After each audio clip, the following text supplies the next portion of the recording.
যোৰহাটৰ বালিগাঁওবাসী ৰাজ্যৰ উদ্যোগত বিশিষ্ট পৰিৱেশবিদ অৱসৰপ্ৰাপ্ত কৃষি বিজ্ঞানী তথা বলিষ্ঠ মঞ্চ অভিনেতা ডক্টৰ যদুনাথ বেজবৰুৱাক তেখেতৰ ৯০তম জন্মদিনত বিশেষভাৱে সম্বৰ্ধনা জ্ঞাপন কৰা হয়। অনুষ্ঠানত বিশিষ্ট অতিথি হিচাপে উপস্থিত থাকে জ্যেষ্ঠ সাংবাদিক তথা অসম চৰকাৰৰ তথ্য আয়ুক্ত সমুদ্ৰগুপ্ত কাশ্যপ।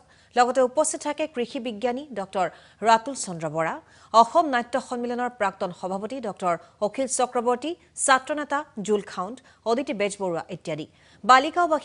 বালিগাঁও সন্মিলনী নাট্যমন্দিৰ প্ৰেক্ষাগৃহত আয়োজিত এই সম্বৰ্ধনা অনুষ্ঠানত সভাপতিত্ব কৰে নীৰেণ ভট্টাচাৰ্যই।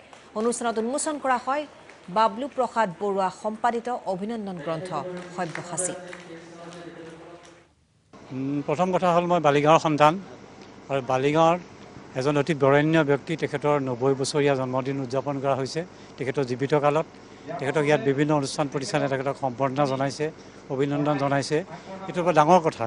বহুতৰ ভাগ্যত আচলতে ৯০ বছৰত এনেকৈ সুস্থভাৱে সফল ডেকাৰ নিচিনাকৈ আহি অভিনন্দন গ্ৰহণ কৰাটো নাখাতে, কিন্তু বালিগাঁৱত খাতে।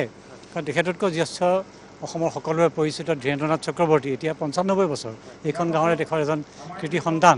গতিকে এই অনুষ্ঠানটোত মই জড়িত হ'বলৈ পাই মই নিজে বৰ আনন্দিত হৈছোঁ। এইকাৰণেই কাৰণ বালিগাঁও মই ইতিমধ্যে কৈছোঁ যে বালিগাঁও এনেকুৱা এখন